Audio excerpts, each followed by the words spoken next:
Assalamualaikum warahmatullahi wabarakatuh.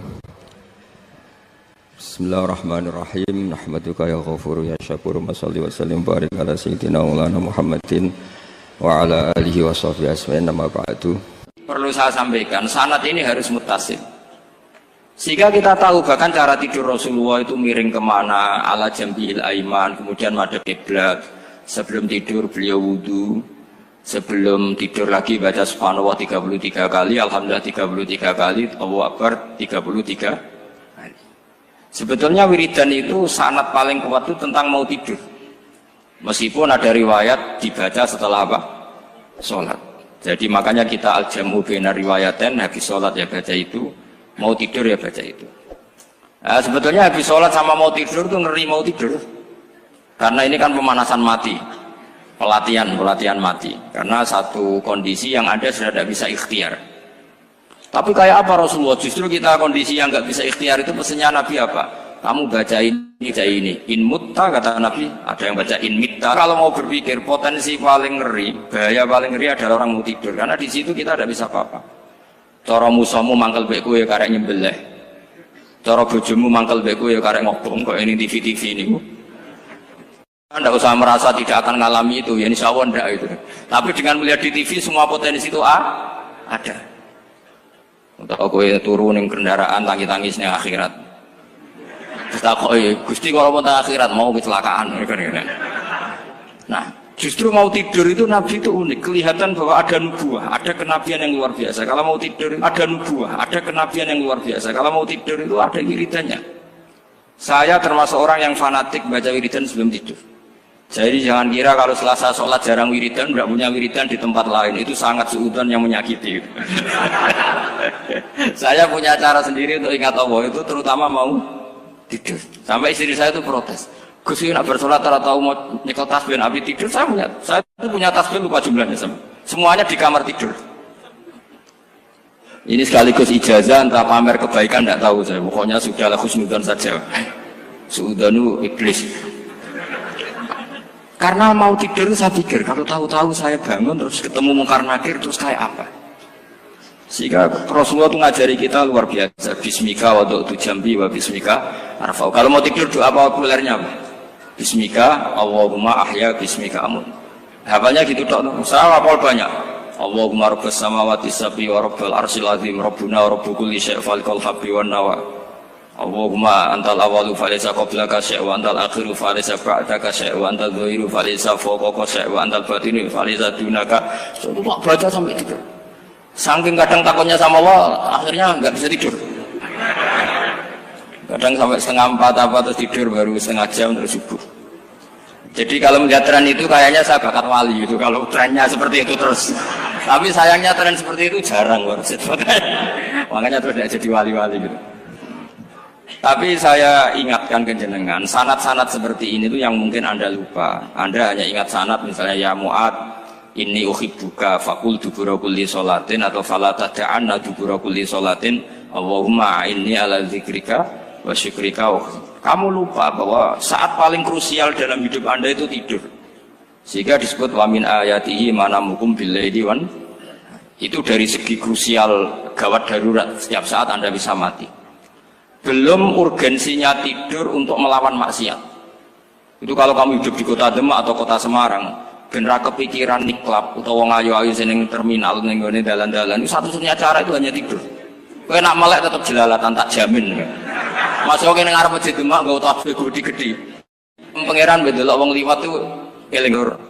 Barokahnya usul fikih adalah kita belajar dulu. Saya pernah musyawarah sama Gus Yofur tentang usul fikih. Usul fikih itu ada makalah, mubah itu tidak ada. Sebagian ulama berpendapat mubah itu tidak ada. Karena setiap mubah saat itu Anda pasti meninggalkan keharaman. Itsma min mubahin illa wa yatahaqqaqu bihi tarku haramimma.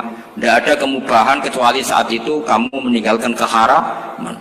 Anda tidur, berarti Anda taroktal maksiat. Anda tidur berarti Anda meninggalkan maksiat. Enggak nyolong, enggak dugem, enggak zina, enggak maling, enggak ngerasani orang. Jadi tidur itu anggap saja, ya Rob, ya Allah saya mau tidur. Tidur itu ibaratun antarkil ma'asi. Jadi malaikat roket pate kandhani iki ra sekedar turu, ya kowe kudu ngerti iki ape ninggal maksiat. Hitung mulai saiki. Bismika Allahumma ya bismika. Namun ayo roke patit hitung. Anggap ini kiat meninggalkan maksiat. Terus turun 6 jam berarti tidak maksiat 6 jam. Meskipun akhirnya maksiat karena bangun jam 7. Artinya maksiat ra subuh gitu. Tapi betapa krusialnya ulama. Ulama lah yang mengajarkan kita tidur itu rohatan lil abdan, untuk istirahat. Kita pulih lagi, bisa kerja lagi. Pak Bupati bisa ngantor lagi, Pak Kapolsek, Kapolres bisa ngantor lagi. Semuanya aktivitas tentara bisa ngantor lagi. Memulihkan kekuatan itu ibadah. Meninggalkan maksiat karena tidur juga ibadah. Tidur saja ibadah. Ini barokatnya umatnya Rasulullah Shallallahu Alaihi Wasallam. Senyaman itu. Coba kalau kamu jadi umatnya Nabi lain, wah itu beratnya bukan main. Dan itu sesuatu yang dimintakan Allah, dimintakan Rasulullah kepada Allah, yaitu Rabbana wa la tuhammilna ma la taqata lana bih. Termasuk la tahmil alaina isran kama hamaltahu 'alal ladzina min qablina. Jangan bebankan ke umat kami sesuatu yang seperti engkau bebankan pada umat dulu. Umat dulu itu kalau mau tobat, kayak umatnya Nabi Musa pernah nyembah anak sapi, itu yang pernah nyembah tobatnya dibunuh. Liyaqtulal bari'u minkum al mujrima, yang terbebas dari menyembah anak sapi disuruh bunuh yang pernah menyembah anak sapi. Fatubu ila bari'ikum faqtulu anfusakum. Mau beratnya kayak apa? Kalau orang sekarang tobat cukup soal Pak Rosid salami tempel 100.000, dipandu caranya tobat diwari istighfar. Nomor itu penting, nomor loro seneng kiai, seneng aku maksudnya kalimatnya jelas. Itu sudah. Pokoknya jelas gak usah dibunuh, gak usah apa? Gak usah apa? Dibunuh. Sehingga tidurnya umatnya Rasulullah itu luar biasa, terutama tidurnya orang puasa. Tidurnya tasbih, tidurnya ulama juga tasbih. Karena dengan tidur itu kita tahu alamat kematian. Di mana kita masih di dunia saja punya kondisi di mana kita tidak bisa menentukan diri kita sendiri. Dan itu awal dari kita mengimani la haula wala quwata illa billah. Segagai koyok ngono ternyata ada kondisi di mana kita tidak bisa mengendalikan diri kita sendiri. Makanya disebut wa min ayatihi manamukum billaili wan nahar. Yang bisa menganalisis itu siapa? Ya ulama. Ulama kok tahu karena punya sanad musalsal ila Rasulillah sallallahu alaihi wasallam. Sehingga uniknya kenapa tidur itu sakral? Coba semua nabi di antara wahyunya itu lewat apa? Semua nabi di antara wahyunya lewat apa? Tidur, lewat mimpi. Inni ara fil manami anni atfahuka fanzur madza tar. Maka mimpi ini harus dikelola secara baik, yaitu kalau kamu mau tidur, wudu dulu, baca tasbih, terus tinggalkan semua dunia, anggap saja ini pemanasan kematian. Itu insya Allah mimpinya sip pokoknya. Paling dikejar-kejar dajjal kecemplung kali, insya Allah. Tapi kalau kamu tidur gak wudu, raiso turu terus raiso turu mangan seku.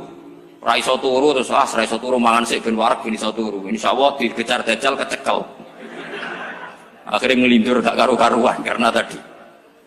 Nah, sanad seperti itu yang punya siapa? Hanya ulama. Ada lagi satu contoh, ini sudah hampir 20 menit maksud.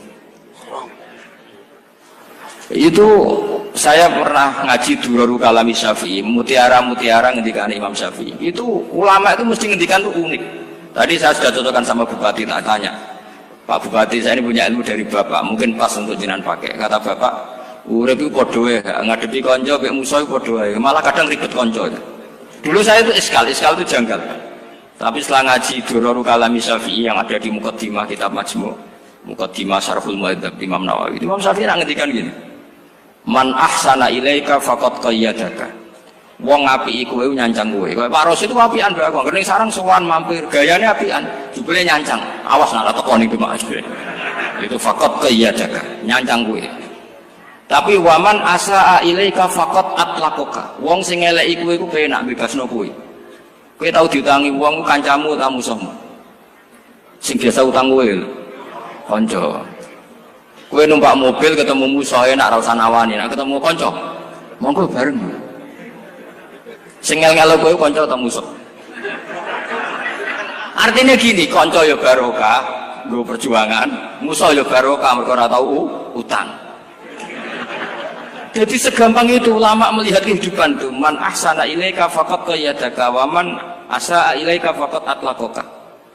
Jadi akhirnya kita hidup itu berkah terus. Di konco ya enak kata Solo, di konco Gus Yofur, nak kalau buatan sakit fikih musyawarah, ora iso tasawuf musyawarah. Di konco Pak Rosid, konco rai sederhana. Pokoknya duit. Tadi kurang contoh. Kalau rai Arab kan nggak sederhana, Pak. Wajahnya mewah terus. Ekonominya juga sederhana. Saya sama Rosid sama-sama gak kaya. Jadi ada yang nyontohkan kan Gus Yofur sama Gus Baknya ngebis. Memang saya sering sama Gus Yofur ngebis sampai sekarang masih. Bukan karena miskin yang jelas itu pilihan itu. Jadi ulama itu segampang itu melihat kehidupan. Saya termasuk kiai muda yang nggak takut mati, bukan karena yakin di surga gitu, karena saya sering baca berdoa. Allahumma ya Allah, kata Rasulullah, kamu harus berdoa ya Allah, ij'alil hayata ziyadatan li fi kulli khairin wal mauta rohatan li min kulli syarrin. Mungkin sekarang kita ada zina, mungkin sekarang kita ada korupsi, mungkin sekarang kita ada maling, tapi potensi itu tetap ada. Yang bisa ngakhiri itu apa? Kematian. Maka anggap saja kematian itu rohatan li min kulli syarrin, semua mengakhiri semua keburukan. Kayak apa Rasulullah memandang kehidupan? Kalau kamu masih hidup, anggap saja ziyadatan li fi kulli khairin. Saya gara-gara hidup saudaranya kersane Pak Rosid ngaji di sini. Ikhlas Pak Rosid itu sangat ikhlas. Saudaranya senior kula dipaksa nggih gelem, diintimidasi nggih gelem. Wah itu barokah. Nanti setelah saya mau mati, saya juga akan ridho-ridho saja. Ya Allah, ini akhir dari segala potensi keburukan saya. Sehingga kiai NU, kiai alim, ada bajingan, tukang ngemel wong kok mati. Saya gitu Pak, niki saya gitu. Tanggane orang sing gelem muni saya. Kiai ini maksud, ayo Pak, muni saya Pak. Buatan saya ini tempuh, lan saya pun mati, pun buatan sakit nakal nih. Ya jenenge rohatan li min kulli syarrin. Kalau mayit ya rohatan lahu min kulli syarrin. Kayak apa sanad kita ke Rasulullah, kabeh itu dimana jadi ibadah. Al hayat ziyadah fi kulli khairin, al maut rohatan min kulli syarrin. Kenal Pak Rosid ya ibadah, apalagi kenal Gus Yofur ibadah, kenal bupati ibadah, konco perjuangan. Kok kenal preman ya ibadah, konco latihan dakwah, anggapnya latihan ngelola rehab. Kenal polisi ibadah, jaga stabilitas nasional, kenal ABRI ibadah, jaga NKRI. Kenal orang nakal ibadah, dianggap pembinaan. Semua itu ibadah. Kayak apa ajaran agama ini? Semuanya baik-baik saja, tergantung niat. Tapi sanad ini siapa yang punya? Hanya ulama. Nah ulama itu siapa? Ya orang yang kamu ketemu. Dalam konteks ini Mbah Mun ngajari kita macam-macam. Mbah Mun ketemu orang siapa saja hormat. Saya kemarin bikin makalah untuk beliau, termasuk saya cerita dari riwayat Rasul akli ba'dal iman billah at-tawaddud ilan nas wastina'ul ma'ruf ila kulli barrin wa fajirin. Inti iman setelah akal menentukan kita iman kepada Allah, akal setelah mengantarkan logika iman kepada Allah, akal itu kita gunakan at-tawaddud ilan nas supaya kita bersikap simpatik dan melakukan kebaikan kepada siapa saja. Karena barokahnya kita simpatik, nak ngandani wong nggih gampang. Misalnya kita di kiai alim sundul langit sampean mbek tangga modit, ketemu wong perengut, sing ape ngandel iku sapa? Sementara sing preman, ayo ngopi nggonku sik tenang ae. Sing kiai ini orang begawean ngene kopi kowe. Akhirnya sing preman sakhok di pengaruh, sing kiai ini bakhil gak duwe pengaruh. Itu tidak boleh kejadian seperti itu. Makanya ada riwayat wastina'ul ma'ruf ila kulli barrin wa fajirin. Terus kula suwun sanad-sanad seperti itu tidak boleh hilang. Saya itu kitabnya Bangun Al-Ulama Al-Mujaddid itu setengah hafal, sampai sekarang masih tak baca. Kalau mau tidur tak baca, bahkan di tas saya itu ada terus. Ya karena kalau saya di Jogja kangen Bangun baca itu, ketika beliau masih sugeng, apalagi sekarang. Karena jangan sampai saya ini punya fatwa yang mukhalif terhadap fatwanya Mbah Mun. Ini terutama warning sama santri sarang, nggak boleh. Terakhir itu Mbah Mun punya kecenderungan, punya pikiran kayak Yusuf Qaradawi. Ya potensi wajibnya zakat khodrowat fawakih. Ngendikan gini sama sih ingat ketika ngaji sama Gus Yofur Pak Rosid kalau bangun guyon wong desa iku wis melarat gegere nganti koyo akeh wae bangun nyontokno gegere macul nganti koyo akeh gara-gara sing ditandur pari wajib zakat. Wong Sulawesi nandure kakao cengkeh, zaman iku cengkeh joyo berhubung ora akut gak wajib zakat padahal kaya. Jadi fenomena itu sering diutarakan beliau. Lama-lama beliau ngarang di Al-Ulama Al-Mujaddidun, beliau mengutip pendapat Ibnu Katsir, tentu di era modern kayak Yusuf Qaradawi. Sebenarnya Yusuf Qaradawi sendiri bukan mujtahid, dia yang muqallid juga. Kata Ibnu Katsir, Wa mimma akhrajna lakum minal ard. Yang harus dizakati adalah ma itu umum, apa saja yang keluar dari bumi. Maka kecenderungan Mbah Mun akhir-akhir itu bu yau fawaqih khudruwat itu dizakati. Tapi beliau tentu tidak ilzam ya, karena beliau sangat syafi'i. Tapi ini kan saran yang baik lah menurut saya. Apa susah sih jadi wong lomo gitu. Wong dadi wong medhit kok mbok bilo-bilo. Lah nek kowe takok takdire ndi Gus nak khudrawat fawaqih melon kakao tebu wajib zakat. Takdire iku lomo iku apik medhit iku elek ngoten mawon.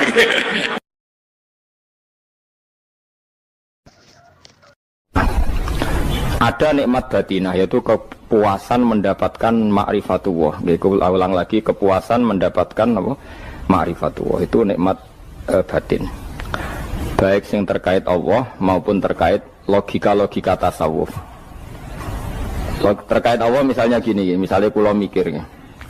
Kula nu bolak-balik matur niki, berkali-kali di tempat ngaji ini. Kim-ki jenane eling, mboten gadah masalah ingatan ini eling-eling. Eling-eling tenan. Wong nak soleh, ya soleh, soleh. Cek soleh mulai cilik, cek soleh dadakan ke husnul khotimah. Pokoknya apa? Soleh. Niku nak mati, niku bumi ku nangis. Nangisnya bumi ku kekurangan utawi kalong wong sing sujud ning ndekne. Ya Allah Gusti, biasanya wonten tiyang niku sujud teng nggen kula, dia berperilaku baik teng nggen kula, sakniki tiyang niku mun jenengan ambil, nangis bumi. Saniki sing urip arek bedua-bedua, damel narkoba, damel ngefly, damel macam-macam lah.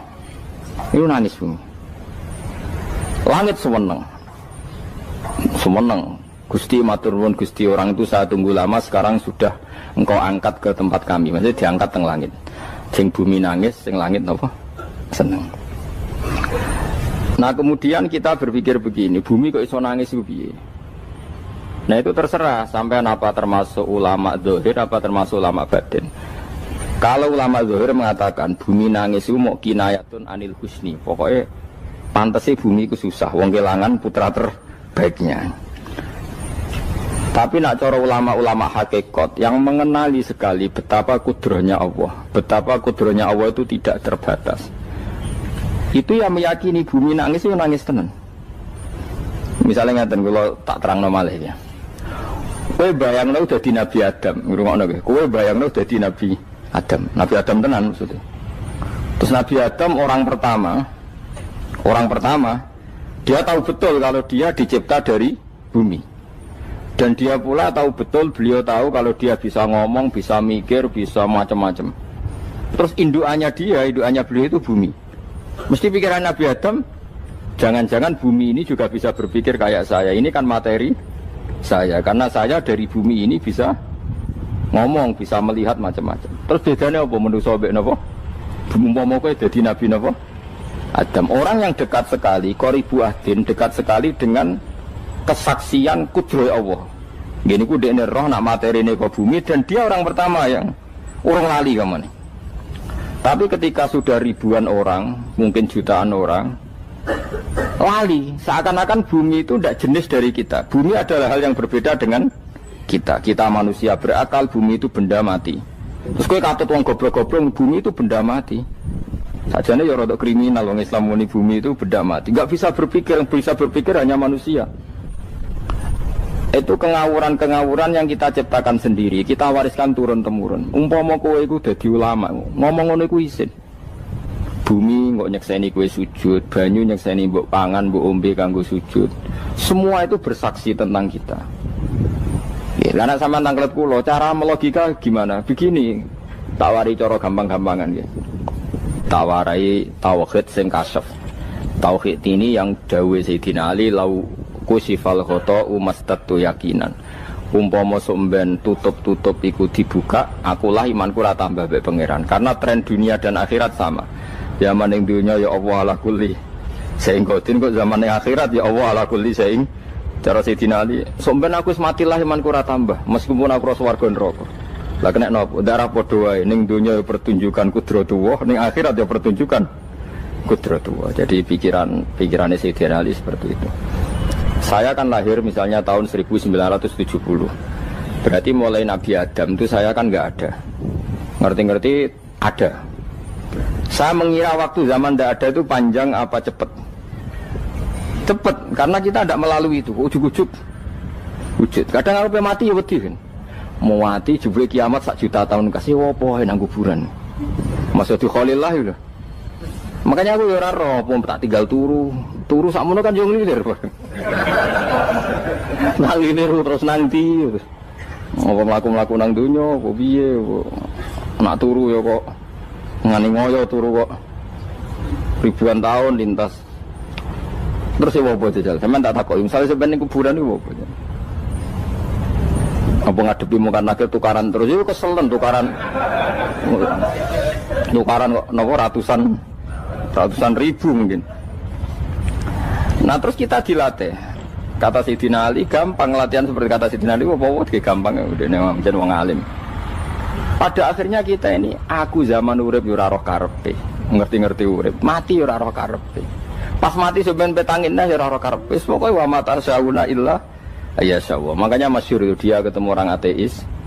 Dia orang ateis itu anti Tuhan, anti Tuhan maunya. Dia ditanya, lalu kamu hidup itu karena siapa? Ya gak tahu hidup.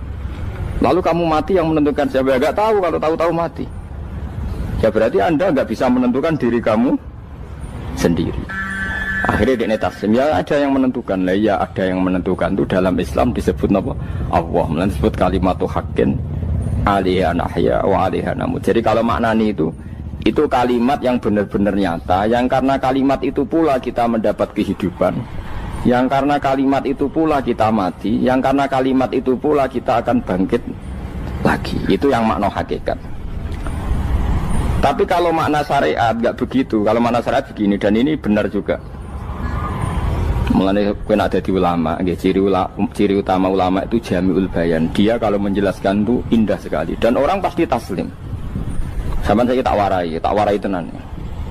Sama kan biasa wiridan la ilaha illallah kan biasa. Mulai mimpin tahlil sampai kepeksa mergo do tahlil melok, sampai sing darani bid'ah akhirnya ya melok tanggane napa? Tahlil. Soale wae. Kata Ibnul Qayyim Al-Jauziyah dalam kitab Zadul Ma'ad. Kitab Zadul Ma'ad itu kitab kesayangannya Sayyid Abdul Al-Haddad. Sayyid Abdul Al-Haddad itu pengarang kitab Zadul Ma'ad. Padahal kitab ini dikarang oleh muridnya Ibnu Taimiyah. Abdul Al-Haddad itu gak seneng Ibnu Taimiyah tapi seneng muridnya. Jadi di sini ulama ya demokratis. Gak seneng gurunya tapi seneng. Saja nih Ibnu Taimiyah itu orang baik. Ya ulama top ya baik, ya waras top. Tapi ngerti-ngerti Wahabi itu identik dengan Ibnu Taimiyah. Akhirnya ulama ahli sunnah penyebut itu terus izin. Mulane kiai-kiai ra ono sing dalil kala Ibnu Taimiyah mergo dicap Wahabi. Padahal Ibnu Taimiyah wong alim. Di kitab-kitab kita termasuk Sayyid Muhammad piyambak nanya Ibnu Taimiyah kala Syekhul Islam napa kala. Tapi kan ini sudah milik Wahabi sehingga kita ini terus akhirnya gak gelem nyebut. Jadi kitab koyo dalil fastabiqul khairat iki apa par iki dadi dalil yo dhewe-dhewe. Wah parah tenan wong-wong. Dulu saya melihat orang enggak kunut itu ya biasa. Mergo saya sebagai wong alim ngerti iku mazhab Abu Hanifah. Saiki nek ra kunut Muhammadiyah. Kita ini sebetulnya ahlul ilmi enggak tahu kunut itu mazhabnya siapa kita. Itu mazhabnya Abu Hanifah, yang kunut mazhab Syafi'i. Tapi tahu-tahu iki mazhab NU, iki mazhab Muhammad. Mana ada orang-orang ini bisa punya mazhab? Ngalime sepiro nganti dadi nopo? Mazhab. Tapi wis dadi bahasa, wis dadi nopo? Sewajo kabeh jane. Mas repot-repot. Tak warai iki. Sampeyan ben nglafadzno la ilaha illallah iku keren iki. Keren tenan mboten keren-keren.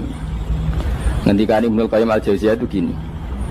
Min asliha khuliqatil jannah wa min asliha khuliqatin nar.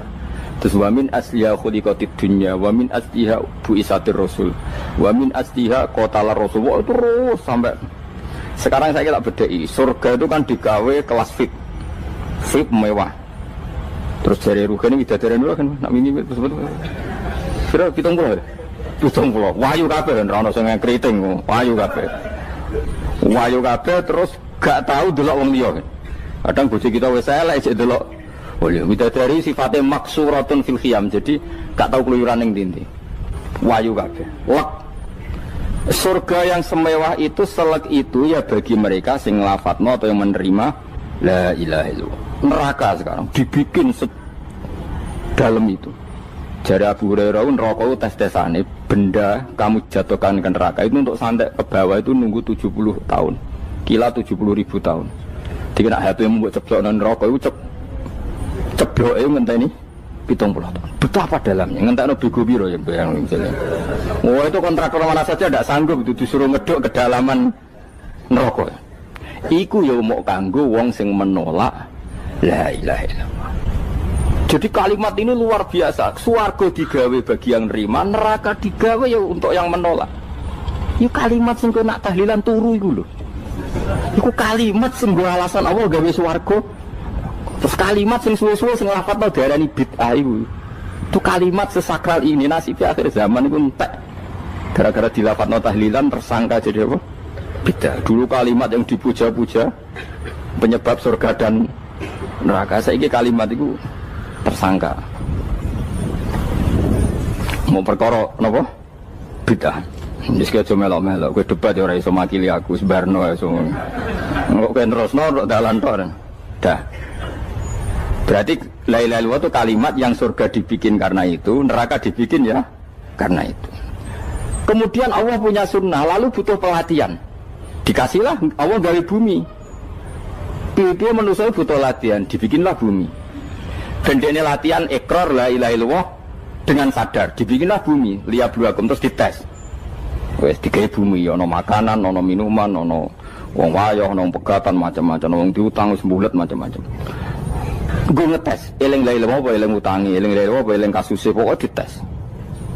Karena nggak fair kalau Allah bikin itu kemudian nggak dites, dibikinlah darul imtihan. Dunia itu bahasa Arabnya darul imtihan, tempat tes-tesan. Imtihan mana apa? Tes, liyabluwakum, diuji. Wes diuji kita hidup. Artinya kita dihidupkannya pun oleh Allah demi tes-tesan la ilaha, itu disebut kalimatu haqqin alaiha. Nah ya sebenarnya kita hidup pun ini untuk dites. Pada akhirnya la ilaha illallah apa enggak? Paham ya? Terus dites. Allah itu juga secara hukum itu kan nggak fair, dites kok nggak punya pemandu, dibikinlah Rasul, diutuslah para Rasul untuk pemandu. Tes itu kan butuh seru, mak pemandu tok ora ono musuhe kan gak seru, dibikinlah setan. Saat ini sebagian kita sudah setan tapi ini ben seru. Lho ndak setan kan minal jinnati wan nas, rumangsamu setan sopo. Baik setan minal jinnati wan nas. Jadi kena muni auzubillahi minasyaitonir rajim, terjemahnya berlindung Allah dari saya sendiri ya Allah itu. Lho itu kalau lama dulu biasa auzubillahi min syururi anfusina wa min sayyiati amalina. Sebenarnya kita berlindung hanya dari setan yang jauh, iblis itu enggak. Ya setan diri kamu sendiri, min syururi anfusina, dari kejelekan diri kita. Ngomongnya udah wujud, soalnya setan tuh makhluk gaib sing piye. Lah kowe iku sapa? Nganti kowe maksiat terus mergo akrab klop, roh mbek setan ku klop. Mulane terus maksiat. Dah. Allah ngutus pemandu yang ngecul setan ben fair. Napa? Fair. Jadi semua darul ibtila ini juga demi kalimat. Nah, makanya disebut kalimatu haqqin sing alaiha nahya. Kita hidup ya demi mendapatkan kalimat itu. Kita mati nanti ya demi kalimat itu, artinya mati ke neraka ya karena kalimat itu kita menolak atau mengabaikan. Masuk surga ya karena kalimat itu kita hormat, kita benar dalam memperlakukan kalimat itu. Berarti alaiha nahya wa alaiha nam. Terus wa alaiha nub'as karuan, kalau kamu termasuk minal aminin ya nub'as minas solihin, kalau minal kafirin ya nub'as minal zolimin. Tapi semua desain dunia ini hanya demi kalimat la ilaha illallah Muhammadur Rasulullah. Nah ini kan penting. Bagaimana mungkin kemudian kalimat sesakral ini, sehebat ini, kemudian ada orang tahlil kamu tidur. Kok iso? Kalau ijazah enggak kok iso wong turu. Misalnya kayak mangkel, kalau mangkel sing mimpin Gus, wira barbar. Bagaimana mungkin kalimat yang menyelamatkan Anda kemudian Anda anggap problem? Elek gak? Apalagi kamu anggap ini bid'ah. Nak cara kula oke lah, ndongakno mayit itu gak ono tuntunan Nabi. Tahlilan gak ono tuntunan. Tapi wis muni tok kono tok. Artinya menduk kono tok ora usah nyerang kalimah, enak kalimah tetap kalimah thayyibah. Soal kowe ora seneng sing tahlil, mergo tiga profesi lah iku wonge wae gedhinge aja geman. Ya saya misalnya, saya kadang enggak cocok sama mubalek karena kadang profesi. Tapi saya tidak pernah anti pengajian, bagaimanapun itu membawa syiar Islam. Tapi kalau mubalek kadang ora seneng, kadang takon entuk piro.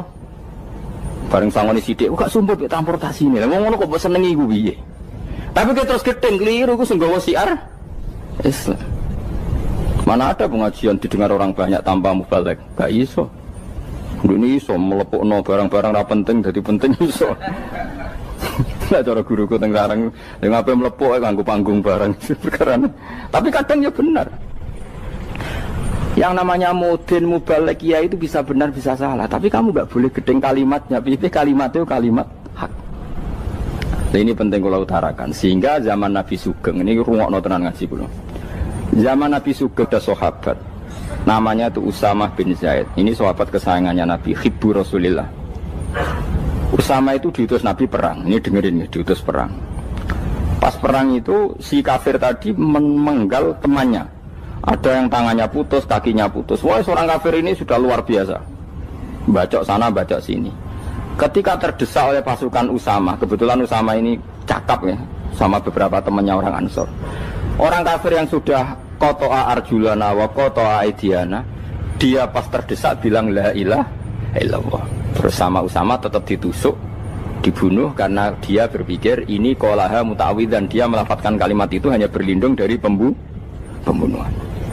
Setelah dilaporkan Nabi itu marah besar. Nabi ngendikan kaifa anta ya Usamah bila ilaha illallah idza ja'at bika yaumal qiyamah. Kowe nak ditakoki la ilaha illallah ku piye?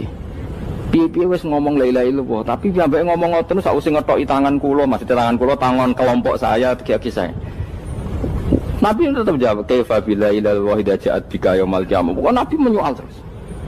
Sampai menjadi fatwa ijma'nya fuqaha, siapapun yang melafadzkan la ilaha illallah harus kita terima meskipun qolaha muta'awwidzan, meskipun saat melakukan hanya cara zahir berlindung dari kematian, sehingga kita terima. Orang kafir yang 80 tahun kafir melafadzkan la ilaha illallah 1 menit menjadi mukmin. Sampai ada ayat qulil ladzina kafaru iyantahu yufar lahum ma qad salam. Ini kalimat yang sakral, bahkan kafir yang 80 tahun saja menjadi mukmin hanya karena melafadzkan la ilaha. Mulane yang ngaji saya, yang senang saya, jangan pernah kamu mengatakan ada bid'ah yang orang bisa jadi kafir. Bagaimana mungkin orang mukmin yang ke kuburan dan melafadzkan la ilaha illallah kamu katakan kafir? Padahal kalimat ini yang kafir 80 tahun saja menjadi mukmin. Saiki ana wong nglafadzno la ilaha illallah mergo salah tempat pinggir patok mbok arani kafir. Kok aneh. Sing kafir 80 tahun dadi mukmin iki gara-gara ngafalno la ilaha illallah dadi kafir. Mergo mau salah kali, salah tempat ning pinggir apa? Patok. Mboten ora cocok muni nganggur, wong sering ziarah ku nganggur. Nyatane ya tenan. Cara dene pegawai negeri ora sering ziarah. Nah iku tapi ora usah muni kafir gak mungkin lah. Coba kalimat ini itu orang kafir yang 80 tahun menjadi apa coba dengan melafadzkan kalimat ini? Mukmin kan? Berarti kalimat ini adalah kalimat penghilang kekafiran. Lalu karena dilafadzkan secara salah dianggap kafir. Hanya karena bid'ah itu tidak mungkin. Makanya sebetulnya Wahabi yang alim-alim itu tidak berpendapat demikian. Saya punya beberapa referensi Wahabi yang alim itu tidak pernah mengkafir-kafirkan orang karena perdebatannya seperti itu. Tapi saat ini wis kuwajo. Sebenarnya kalau orang alim itu ya mirip-mirip. Entah Wahabi entah tidak mirip-mirip. Karena kalimat tadi. Wahabi itu kitab terbesarnya itu Ibnu Taimiyah. Ibnu Taimiyah itu punya murid Ibnu Qayyim Al-Jauziyah. Itu sampai sekarang saya lihat di fatwanya Ibnu Taimiyah itu begitu hormat sama orang-orang kita ini sama. Tapi tahu-tahu lewat penyaduran sana sini terus menjadi kacau. Jadi kalau balik ini malah sampai anak kepengen dua nikmat batinah seperti tadi yang saya utarakan. Swarga dicipta sedemikian mewah ya demi yang menerima la ilaha illallah. Terus neraka dibikin se ekstrim itu juga bagi yang nolak. Kemudian dibikin daru pelatihan yaitu dunia ya karena kalimat berarti kalimat itu luar biasa. Wa biha qamatis samawati wal ardu. Kalimat ini pulang menjadikan langit bumi berdiri. Lalu sekarang kita bisa ngomong, bisa berpikir, bisa ngadekno BPKB macam-macam. Itu karena kita sendiri apa karena kudratullah? Saya tanya. Karena kudratullah. Kalau karena kudratullah, apa susahnya Allah bikin kemampuan tanah ini nangis, tanah ini susah. Wong podo-podo kowe iso nangis, iso mikir ya mergo kudratullah, ndak karena kamu. Harusnya ya sama, bumi-bumi ini bisa menangis juga karena kudratullah. Makanya bumi ini menangis ketika enggak ada orang yang sujud. Iku ya mungkin. Wong zaman kowe iso nangis ya krana kudratullah, mestine bumi yang kamu katakan benda mati, hakikatnya dengan kudratullah juga sama dengan kitab. Mulane tenggene kitab Al-Husnul Hamidiyah, kula ngrasa utang tenan mbek kitab niku. Dulu saya ngaji 2 tahun kitab Al-Husnul. Kitabnya kecil tapi saya ngaji itu 2 tahun. Berkali-kali saya ulang. Itu beliau cerita gini. Dia yang ngarang itu orang alim, kebetulan dia orang India. Memang kelebihannya kitab dikarang orang Arab itu luweh bulet. Wong Arab kan semuanya Islam, karangannya itu standar. Ini dikarang orang India. Di Tonggo Blodor, di masjidnya, dikarang ulama yang masyarakatnya itu udah karu-karuan. Dia cerita itu gini, manusia itu punya satu kebodohan, di mana kebodohan itu disebabkan oleh Robtul Asbab Al-Adiyah, mengkaitkan sebab sing biasa-biasa. Misalnya gini, sama saya kita omongi, misalnya ada orang bilang gini, batu ini nanti itu menjadi ayam. Orang bilang mukhal apa enggak? Enggak, jawab saja. Mukhal. Kenapa bilang mukhal? Karena dikira enggak bisa kan? Enggak, jawab saja. Jawab satu-satu. Batu ini menjadi ayam. Kamu jawab mukhal. Alasannya apa? Alasannya enggak mungkin terjadi, apa kamu enggak bisa? Sebetulnya karena kamu udah bisa. Udah.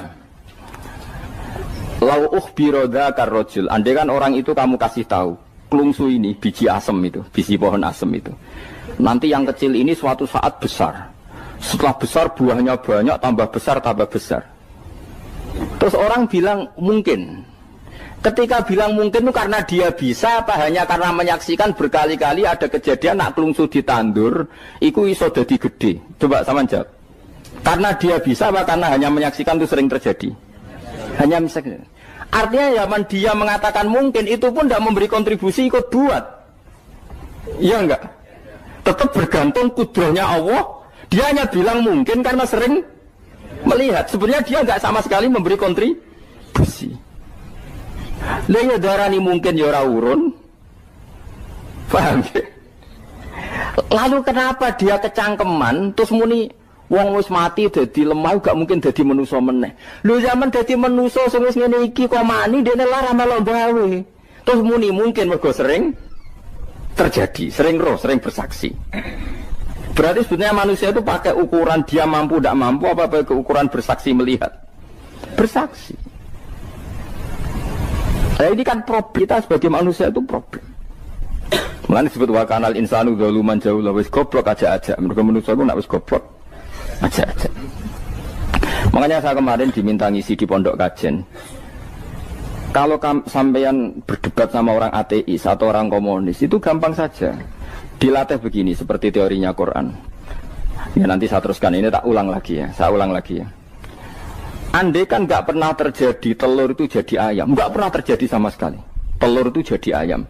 Terus kamu mengasih tahu orang tadi, telur ini loh nanti jadi hewan yang hidup terus terbang. Mesti dia bilang mohal, mau benda mati kok nanti jadi benda hidup yang terbang ngalor ngidul.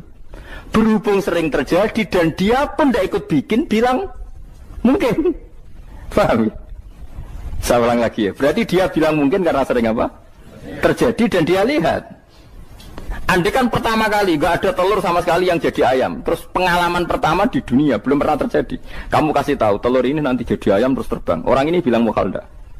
Mukhal. Berhubung sering terjadi bilang enggak? Nah berarti kita nanti bangkit dari kubur gampang saja bagi Allah. Cuma belum pernah terjadi kamu mengatakan mukhal. Nah makanya otak kita harus dibenahi. Kalian jogeman percaya ambek yang pernah kita lihat, yang sering kita lihat. Percayalah dengan akal, tapi akal waras tuh. Para waras itu serempet tatanannya wangil. Makanya Islam itu melatih. Qul falillahil hujjatul balighah. Misalnya begini ya, dulu kalau Gerwani atau PKI atau siapa saja lah, itu kalau melatih anak-anak TK, makanya seorang ulama harus punya kecakapan penjelasan ibanatul ahkam. Itu anak-anak kecil dilatih. Anak-anak kamu terpejam, mintalah manisan sama Allah. Ya Allah saya minta manisan, saya minta permen. Terus disuruh buka, dapat enggak anak-anak? Enggak dapat bu, wah berarti Allah enggak ada. Sekarang minta sama bu guru. Bu guru kami minta permen dikasih. Berarti yang ada bu guru bukan Tuhan gitu. Akhirnya jadi gerakan ateisme. Nah sebetulnya untuk melawan gerakan itu kita harus melatih begini misalnya gini. Saya itu pernah ketemu sama orang yang berpikiran komunis. Oh komunis juga. Dia nantang saya gini, Pak, pokoknya saya tidak bisa nerima konsep Tuhan sebelum Anda bisa menjelaskan kenapa ada Tuhan. Jadi, bocah kok elek ini. Nah, aku ngerti aja, sak cerdas ini tetap cerdas aku yakin tetap cerdas aku. Rasanya selain raine seram meyakinkan, tapi pikir tetap cerdas. Kulo itu kan wong Quran nggih, artinya punya pikiran panjang. Mungkin di antara orang Islam kita ini tidak punya kecakapan menjelaskan. Tapi kalau orang sering baca Quran, apalagi dia ngaji tafsir ya, yang waras maksudnya waras lah. Terus rapati seneng duit, barang ini penting. Harus seneng duit, wis mari goblok. Yakin ulama seneng duit, mari goblok, tak jamin. Umpama alim wis kelas B, kelas C gak bisa, tahqiq gak bisa. Kalau tahu dikandani konco kulo riyen ambek jenengan udah saya kaca akhir. Lah kena apa? Cok seneng duit kulo. Duit itu masalah bagi ulama. Orang duit lebih masalah kan ya. Maksudnya rasa senang tapi terus gak duit. Sekarang saya tanya, Quran itu melatih kita gini. Quran itu sederhana kalau ngelatih tauhid. Tapi orang pasti ingat. Kata Allah gini, nggak apa-apa, saya ada Tuhan nggak apa-apa. Kamu yang Tuhan. Tapi buktikan kalau kamu Tuhan. Caranya gini. Am khalaqus samawati wal ardi. Ya nggak apa-apa, kamu yang Tuhan nggak apa-apa. Tapi buktikan kalau kamu menciptakan langit, bumi. Mereka pasti ikrar, ya tidak mungkin saya menciptakan bumi, saya lahir sudah ada bumi. Yesus lahir sudah ada bumi, nggak mungkin Tuhan. Terus Tuhan membuat pertanyaan kedua, am khuliqu min ghairi syai'in. Ya sudah, kalau saya ada Tuhan, lalu nggak ada Tuhan, berarti alam raya ini tercipta oleh sesuatu yang nggak ada. Aneh nggak? Misalnya sebelum alam raya ini nggak ada Tuhan. Berarti sebelum alam raya ini kan adanya nihilisme, sesuatu yang nggak ada. Kemudian sesuatu yang nggak ada menjadi penyebab sesuatu yang ada. Aneh gak? Luwe aneh. Sesuatu yang nggak ada itu mestinya kan nggak bisa ngelabeti, nggak bisa berfungsi, nggak bisa ada gunanya. Wong jenenge ra ono kuwi ora marai apa-apa. Ora ono kok dadi sebab. Sesuatu yang menjadi sebab itu yang wujud apa yang nggak ada? Yang wujud. Sak takoki. Lah kalau nggak ada Tuhan berarti alam raya ini lalu sebabnya apa? Ya dari ketiadaan, lalu tiada itu menjadi sebab. Yang tiada kok jadi sebab itu tekem gitu. Mikir. Di mana-mana yang sebab itu harus barang yang wujud. Gak boleh tiada kok jadi sebab. Ini kan jadi aneh. Sesuatu yang tiada menyebabkan sesuatu yang ada. Terus dia bilang, ya pokoknya ronde ini kalah. Tahu kapan tak pikir ya? Pikir nganti mati temenang aku. Makanya sebetulnya dalam ilmu mantek, pertama itu kita tidak harus iman Tuhan itu namanya Allah, tidak harus. Makanya pertama dikenalkan, sementing kenal Tuhan itu ada dulu. Disebut zat sing wajibil wujud, belum disebut namanya Allah. Allah itu disebut nama Islam, paham ya? Saya ulang lagi, Allah disebut itu nama Islam. Tapi kalau penemuan akal hanya sampai kita ini butuh zat sing wajibil wujud, sing menjadi penyebab semua alam raya ini. Di bahasa Arab disebut musabbibul asbab. Belum menyebut Allah musabbibul asbab. Islam pun pertama Iqra turun ya gak nyebut Allah. Iqra bismi rabbikal ladzi khalaq, khalaqal insana min 'alaq. Iqra wa rabbuka. Tuhan itu siapa? Yang mencipta. Nah, yang mencipta ini oleh syariat Islam disebut apa? Tapi dalam logika yang penting kowe kenal sik ono musabbibil asbab. Pastikan bahwa alam raya ini yang wujud pasti disebabkan sesuatu yang ada. Nggak boleh barang wujud kok diciptakan oleh sesuatu yang tidak ada. Yang gendeng ora barbar barang ra ono mbok sifati al-khaliq. Sing gawe langit bumi apa? Pencipta. Penciptane apa? Sesuatu yang tidak ada. Kowe ikhlas dutek ngono kowe ikhlas ora ya? Gak kowe ikhlas ora dutek ngono kowe ikhlas ora. Kowe gelem dadi bodho niku. Gelem kowe. Mboten. Nah, nikmat ngono jenenge nikmat batin. Nah, mulane sing suwenang mbek kalimat la ilaha illallah. Wis ana sing bid'ahnallah iku wong nganggur wis beno sauni-unine. Tapi kadang memang kita berlebihan. Tahlilan ra barbar 40 dina ini ra barbar. Muga alasane wis disangoni akeh tahlil sedih lho sakake penggemar sing keselen sing rantuk sangu ya butuh cepet. Lani cara kula niki penting kula utara nggih. Kowe nek ora cocok tahlilan 40 dina wis ngomong ae kira cocok model harinya.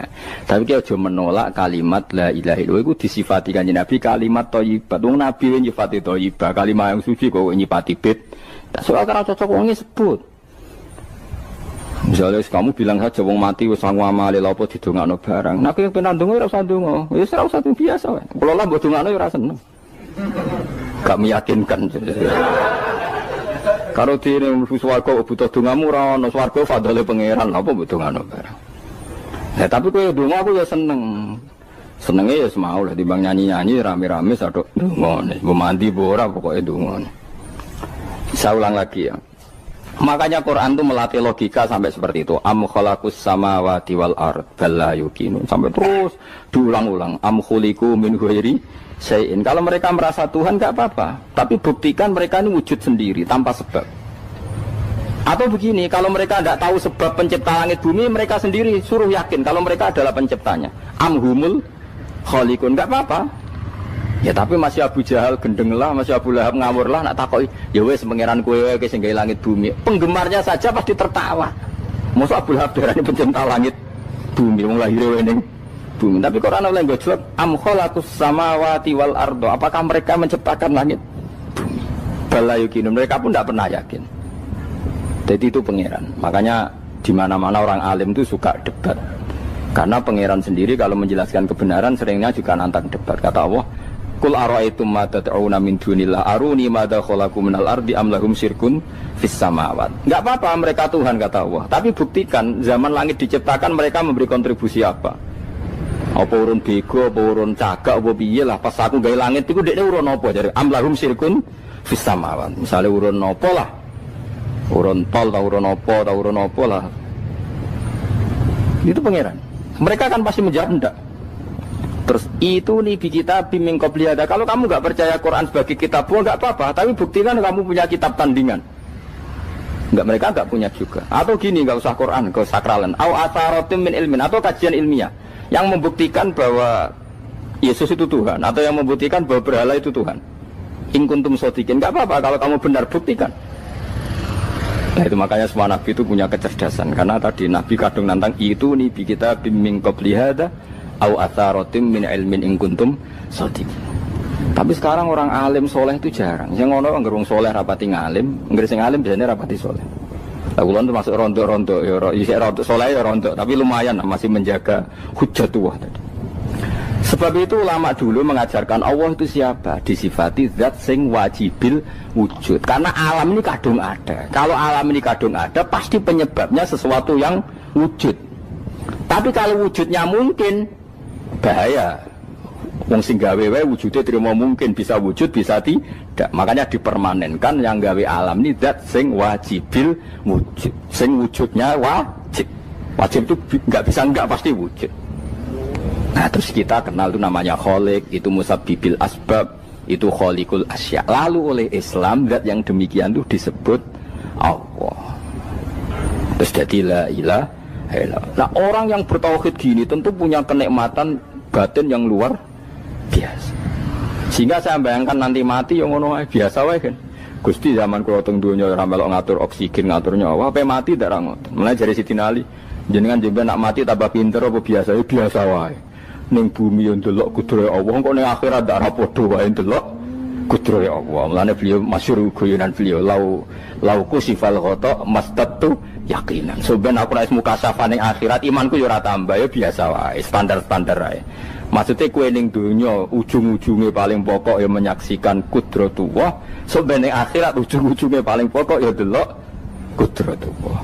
Ning dunya saiki Allah ya matlubi sing kita cari. Sebenarnya akhirat ya Allah matlubi. Paham ya? Artinya hukum dunia dan akhirat itu sama. Kita di dunia golek ridhanya Allah, ning akhirat ya golek napa? Ridhanya Allah. Lah soal kecil itu, tapi ning akhirat kan masalah pun rokok masalah, itu utang ditagih yo. Masalah, kere suwi ku masalah. Ya biasa, jenenge makhluk anane masalah. Sing ora oleh di masalah pangeran.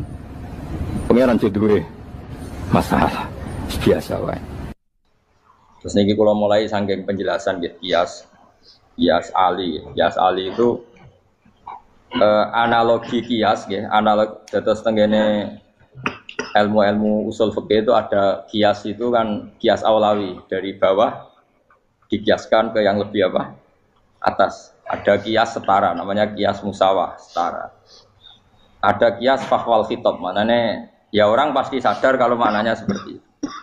Sampean saya kira beda, jawab mau biasa mau. Kudu ya pantes, pinter ya pantes jawab. Kalau bolak-balik ngaji menerangkan. Kita ini hidup itu menjadi tahu apa malah menjadi tidak tahu gara-gara hidup. Nah, aku mari ke goblok sih, ora oleh. Gara-gara hidup menjadi tahu. Yo, ora sing bener gara-gara hidup menjadi tidak tahu. Kowe goblok itu sebab apa? Sebab tahu apa sebab tidak tahu? Wes gak polling gak apa-apa. Ayo 02 sik pira? Sebab tahu. Ini yang syukuran. Tahu. Hidup itu menjadi tahu menjadi tidak tahu. Menjadi tidak tahu. Oke, Mas. 01 ya. Oh. Menjadi tahu. Nah, hen tengah-tengah. Wong loro padha ora jelas ya, cara kowe. Ndak tahu. Berarti menang 0 piro? 2-1. Tawari ilmu hakikat ya. Jadi awal syaratnya jadi wali. Meskipun jadi wali ku yo angel tapi tak warai mukadimah napa. Jadi nak bar iki urung wali cek apa? Mukadimah. Nah, sekarang misalnya gini, saya mau minum teh. Jadi saya melihat teh. Terus saya minum teh. Karena saya fokus minum teh terus anak saya main di sekeliling saya, anak saya kecil misalnya. Terus jatuh. Saya ini dianggap bodoh kan? Bodoh kan? Gara-gara mau minum teh fokus saja membiarkan anak jatuh. Yang andai kan saya tidak fokus minum teh, mungkin anak saya terkontrol. Terus ngerti ada cilik kan potensi apa? Begitu juga dunia.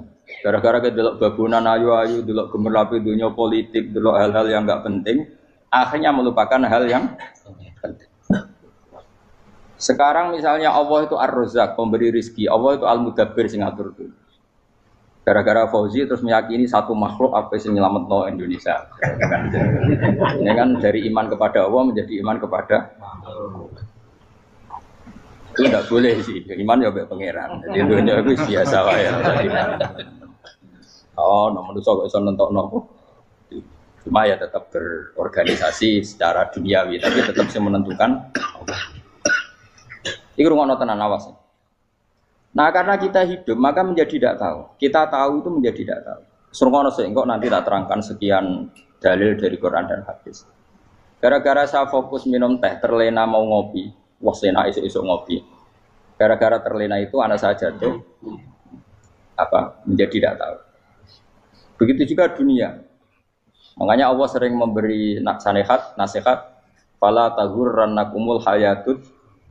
Kamu jangan tertipu oleh kehidupan dunia. Ibaratnya Allah nimpi direm, dat paling penting, paling pokok. Tapi kamu abaikan. Kamu bilang jabatan penting, teman penting, mitra pejabat penting, komunitas penting. Kamu sampai lupa bilang nah Allah itu lebih penting. Nah, ini sudah mulai kena hijab. Nah, orang yang kena hijab ini nanti tidak bisa masuk surga karena Allah dengan marah besar Allah ngendikan kalla innahum ar-rabbihim yauma idzil lamahjubun. Orang-orang ini nanti ketika di akhirat terhijab dari saya. Karena zaman yang dunia ora tau roh aku. Kenapa kok terhijab? Justru karena ada yang diketahui. Justru ada yang diketahui. Contoh paling mudah itu copet atau lonte atau koruptor atau apa saja. Misalnya nyuwun sewu orang jadi copet itu kan umur 17 atau misalnya jadi pekerja seks nakal itu kan umur 17 atau 18. Hanya karena pernah mendapat rezeki dari judi misalnya atau dari transaksi yang haram. Terus dia bilang gini, aku nak jadi copet mangan kopo. Aku nak judi mangan kopo. Aku nak gak jadi wong nakal mangan kopo. Padahal dia 17 tahun nyatanya bisa makan, birizkillah apa? Tapi pernah merasakan 1-2 bulan dari rezeki haram, dia menvonis seakan-akan tidak bisa makan kecuali dari rezeki haram. Ya itu tadi gara-gara tahu nikmatnya uang yang sepintas lewat haram, nyopet atau korupsi, terus menafikan nikmat-nikmatnya. Jadi dari tahu nikmatnya nyolong atau korupsi menjadi tidak.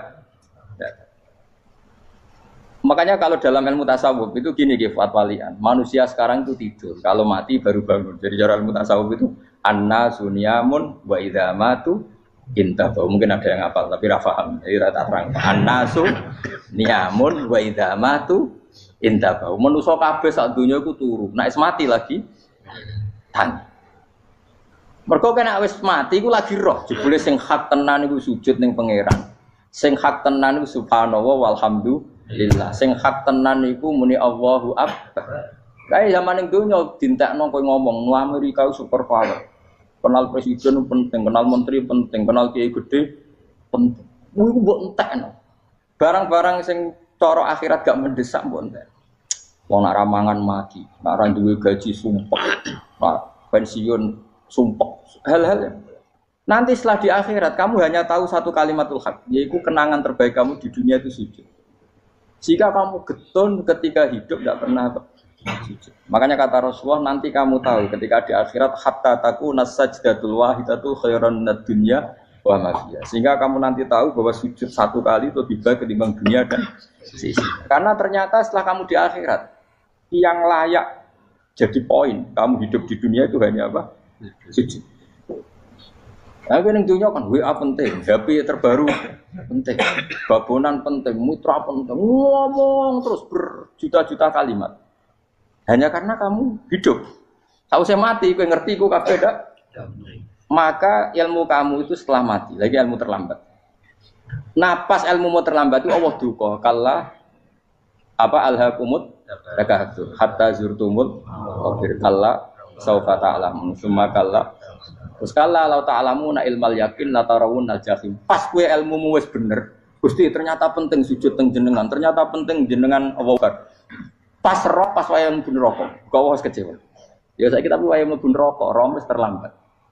Mane tak warai saiki ben ora roh pas wayah mlebu neraka. Kok nak roh terlambat, pas roh wayah mlebu. Sehingga ketika Allah melehno wong kafir, melehno itu mencibir orang kafir. Kata Allah begini. Ini mungkin yang hafal Quran bisa dicek lagi. Fakashafna anka ghita akafa basarukal yauma hadid. Jadi kata Allah ngomentari orang kafir ketika di akhirat, laqad kunta fi ghaflatin min hadza. Kamu lupa kan kalau ada akhirat seperti ini kata Allah. Fakashafna anka ghita aka. Sekarang kamu saya kasaf, saya buka semua fakta. Fa basarukal yauma hadid. Sekarang pandangan kamu tajam. Dulu di dunia bilang misalnya seks penting, dugem penting, narkoba penting, maksiat penting. Kalau enggak gitu saya pusing. Nanti di akhirat semua ini jadi problem. Artinya apa? Gara-gara di dunia melihat gemerlapnya dunia, dia menjadi tidak tahu pentingnya Allah, tidak tahu pentingnya akhirat. Maka dengan hidup malah menjadi tidak tahu. Maka untuk menjadi tidak tahu itu sebabnya dua. Makanya polling 01 dan 02 sama benarnya tadi. Gara-gara tahu yang menjadi tidak tahu, gara-gara tidak tahu yang menjadi tidak tahu. Tadi misalnya kamu fokus ya, misalnya Rukin jelalatan untuk cawe doa, fokus untuk cawe doa, gak Allah waktu ngarepe kejengkang, kesandung. Berarti gara-gara melihat menjadi tidak tahu. Ya kira-kira seperti itu. Gara-gara fokus delok dunya nganti ra roh hae Allah Subhanahu wa taala. Di sini Allah sering pesan fala taghurrannakumul hayatud dunya wala yaghurrannakum billahil ghurur. Kamu jangan tertipu dengan kehidupan dunia. Makanya saya itu orang yang paling fanatik sujud. Soalnya kalau suwun jenengan sing sujud. Mau sujud salat 5 waktu lah nikmati. Karena sekali kamu terbiasa mensifati dunia ini penting, nanti kamu akan lupa mensifati akhirat itu penting. Dan itu awal kamu tergelincir dari ansawa isabil, dari jalan yang benar. Makanya tadi pepatahnya orang sufi apa? Annasu niyamun wa idza matu indah. Manusia itu tidur, kalau mati baru. Terus contoh kedua begini. Kenapa Allah begitu murka ketika orang tidak mengerti hak-haknya Allah? Bukan karena Allah anarkis atau keras, tidak. Memang secara akal pasti begitu. Saya sama tak beda ini. Ya contoh gampang-gampang saja, tak wari logika. Kalau ada orang buta lewat kemudian nabrak tembok, karena apa? Karena buta kan? Buta itu maknanya apa? Tidak tahu. Akibat tidak tahu, nabrak tembok. Ya kan? Karena tidak tahu. Karena tidak tahu, nabrak tembok. Karena tidak tahu, terjatuh di sungai. Karena tidak tahu, terjatuh di jurang. Sekarang juga sama. Orang karena tidak tahu pentingnya agama, tidak tahu pentingnya Allah, kemudian dia fokus ke duniawi. Akhirnya ya nabrak tembok. Natijanya sama enggak? Saya ulang lagi ya, orang buta karena tidak tahu nabrak tembok. Orang fokus untuk perempuan cantik atau melihat apa, kemudian dia tidak tahu depannya juga nabrak. Untuk menjadi nabrak itu syaratnya tidak tahu apa tahu? Bisa dua-duanya. Tidak tahu ya sebabnya nabrak, fokus ke yang lain ya bisa. Nah, maka tidak tahu ya sebab nabrak, fokus ke yang lain juga sebab. Nah, mata kita, hati kita ini sudah dipenuhi hal-hal yang tidak penting, sehingga kita lupa dari hal yang penting. Kayak tadi kita mau minum kopi saja, fokus sampai meninggalkan anak main sampai jatuh. Berarti minum kopi sebenarnya tidak satu kebodohan, tapi ketika membiarkan anak kecil jatuh itu adalah kebodohan. Sebetulnya makan menikmati dunia itu tidak kebodohan, tapi ketika Anda melupakan Allah itu menjadi satu apa? Kebodohan. Nah, ini disebut kamu jangan terlena oleh kehidupan apa? Dunia. Nah, kenapa terlena? Yuk kakean delok. Mulane Nabi itu ora tau delok dunia. Nabi, saya ini tak latih gitu di wali, tapi mukadimah. Kulo itu belum pernah delok. Saya pernah punya kakak wakil bupati, punya teman gubernur banyak tuh. Kalau dulu susu rawani, mereka khawatir senang. Nabi itu pernah, Nabi itu jenenge manusia pernah lewat itu. Kemudian tonggo-tonggone Nabi kebetulan pas pulang bawa unta-unta banyak. Itu Nabi melihat mungkin 0, sekian detik. Itu dilori pangeran. La tamuddanna ainaika ila ma mata'ana bihi azwajam minhum zahratal hayatid. Jadi misalnya kayak Rogen misalnya dulu wong numpak Alphard pejabat ono sing bukakno. Enak aja nak jadi wong ngene iki. Kalimat itu direkam oleh Allah bahwa Mustafa pernah ngomong enake dadi wong iku numpak Alphard ono sing buka. Tapi kan tetap kirim. Sehingga nanti di akhirat kalimat itu direkam misalnya nanti ternyata yang numpak Alphard misalnya nyuwun sewu misalnya yang numpak Alphard tadi tetap di neraka, kamu ya ikut di neraka. Karena dia menikmati Alphard lali akhirat. Kue yang ngangen-ngangen kepengen seperti itu, maka poinnya sama. Kalau pun rokok bareng. Terus ada orang sujud di musola, melarat sujud. Kue gak pernah enak itu wong iku. Padahal sujud itu yang menjadi orang masuk surga. Terus kue ditakoki ning akhirat. Kue tahu angen-angen dadi wong sujud mboten nate. Tapi kue tahu angen-angen mewah nate. Yes, seneng kono kira-kira gitu. Lha iku latara undal pas kue roh ilmu yakin pas wae mlebu neraka. Iki mulane tak ajari dini kiat-kiat supaya kira mlebu. Makanya latih melihat dunia kok juga kesuwen. Misalnya di konco jadi pejabat. Kalau nanti di keluarga pejabat sampai sekarang pun saya sering punya teman. Mboten nanti kalau melihat bahwa dia pejabat. Karena saya takut dosa. Saya melihat dia seorang mukmin yang sujud, yang sholat. Saya bodoh sekali kalau melihat dia pejabat. Karena itu tidak ada artinya di akhirat. Saya sampai sekarang yang saya melihat presiden orang yang mukmin, sehingga saya harus hormat. Saya melihat bupati orang yang mukmin, sehingga saya harus hormat. Melihat sampean ini wong sing mukmin, malah gue jalalan barang ini sudah mukmin plus. Jadi rasa dikei kertu pinter gue jalalan. Jalalan gudel bisa gaya bisa. Gudel lu ora ono maknane. Oh anu kaangger wong iso maca kitab kok. Jos lah. Jadi saya ulang lagi ya. Makanya saya itu nanti kalau sampean alim sudah kayak saya, itu pasti tidak kagum sama sahabat. Sahabat itu, apalagi Rasulullah ya tentu. Sahabat dulu aja yang gampang ditiru. Sayyidina Umar ketika ditusuk oleh siapa? Abu Lu'lu siapa? Al-Majusi. Abu Lu'lu itu seorang Majusi. Dan Umar itu orang pendendam. Dia orang pendendam. Tapi tentu karena dia orang baik, ya pendendamnya hal-hal yang baik. Coba kalau kamu ditusuk orang itu dendam enggak? Kira-kira sebagai manusia kan dendam. Itu tanyanya begini sama yang ya taruh sekarang orang dekatnya. Yang bunuh saya tadi siapa? Itu Abu Lulu Al-Majusi, Hulamul Muhirah. Dia budaknya Muhirah. Majusi, iya ya Umar. Dia sudah mau mati. Itu ngetikan gini, sama siapa alteknya? Alhamdulillahilladzi lam yaj'al maniyati biyadi rajulin sajadalaka sajdah yuhajuni biya yaumal qiyamah. Ya Allah, terima kasih sekali ya Allah. Engkau mentakdirkan saya dibunuh oleh orang yang enggak pernah sujud. Kalau saja dia pernah sujud, maka dia berhak menuntut saya dengan sujudnya untuk masuk surga. Artinya gini, kalau dia ditusuk orang yang pernah sujud, misalnya Sayyidina Umar kok ditusuk oleh Ruhin, kemudian Umar Ruhin masuk neraka, aku tetap pedih Gusti. Isowai sujudnya dia menjadikan enggak berhak masuk neraka. Artinya Umar sangat hormatnya pada sujud itu dia enggak berani. Jadi kira-kira kok Umar sujud kowe iku kira-kira rawani maksudno anak kowe mlebu neraka. Piye-piye di kekuatan sujud yang mempotensikan tetap dia masuk surga. Makanya dia seneng, dendamnya kesampaian. Syukurlah nek sing mateni aku ora tau sujud. Dadi tak patut nang neraka langsung gludeng ngene kira-kira gitu. Saking hormatnya ambek sing jenenge sujud. Tapi kita sekarang enggak. Rawong ning musala sujud, ya jan wong nganggur. Otak kita ini sudah PKI lah kamu. PKI halus. PKI yang tanpa kartu, paham? Makanya Allah kalau muji sujud, enggak sampean tak latih supaya baca Quran yang benar. Kayak apa Allah bikin Ka'bah? Kayak apa mulianya Ka'bah? Itu dibikin Allah untuk apa? Lil akifina wa satusai warrukais sujud, dan untuk orang-orang rukuk dan sujud. Ketika Allah menurunkan rezeki di bumi dan di langit, itu perhitungannya Allah mau sitok asli. Rabbana liyuqimus shalah faj'al afidatan minan nas tahwi ilaihim warzuqhum minas sama.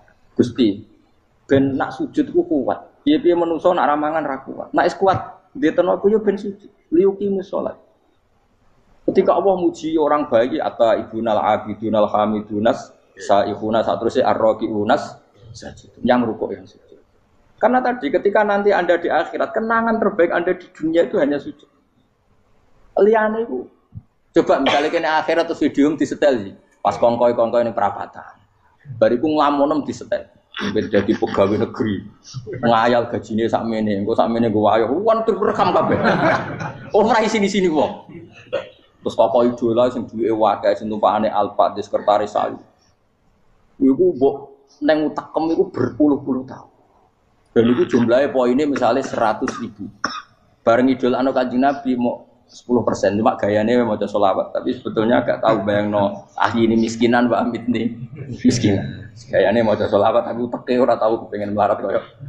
Yes. Itu direkam. Makanya dari Habib-Habib sing alim-alim nih, almar umma aman ahabbaha datarhib batarhib. Kita ini kan sering dimotivasi mubalik. Mubalik itu kan saya naik dewi nang. Harus pokoknya seneng Nabi swarga. Dari Habib-Habib sing alim nak ngritik, masalahnya dawe mu almar umma aman ahabba. Wong dibarno wong sing diseneng. Apa kamu bisa menjamin seneng Nabi saudure seneng wong-wong itu? Jangan-jangan kita lebih berkeinginan seperti orang tertentu yang kaya raya, yang terkenal, yang hebat. Meskipun kowe oleh sana muni seneng Kanjeng Nabi. Jangan-jangan status cinta kita terbukti ke orang itu. Iya toh, misalnya gambarnya pasang neng kamar, puas. Partai, uang, kuasa. Terus, kue nyumbang masjid nyuwun sewu mau 50.000. Tapi bareng nyumbang untuk kemenangan orang itu 10 juta. Nyebut uang itu satu hari 100 kali. Nyebut Nabi bedak sholat. Warung dihitung, dipoling mbak malaikat. Disurvei buat dipoling orang-orang pokoknya. Dengan cara begini status senangnya orang ini ke siapa? Ya, ono pengajian sholawatan nyumbang 50.000. Nanggo pemenangan. Harus sudah diundang kaya ala sholah melakukan ngenteni komat. Tapi nak diundang acara kampanye teko ngarep sedurunge 2 jam. Baru sekian di polling, terus kadar cintamu ke siapa coba? Dari sekian indikator misal cara polling. Jangan-jangan diputuskan lebih seneng ke itu. Ya sudah almarhum aman. Apa? Makanya kata orang-orang alim almarhum apa? Orang itu terserah disenangi. Masalahnya kita tidak ada jaminan lebih seneng Nabi.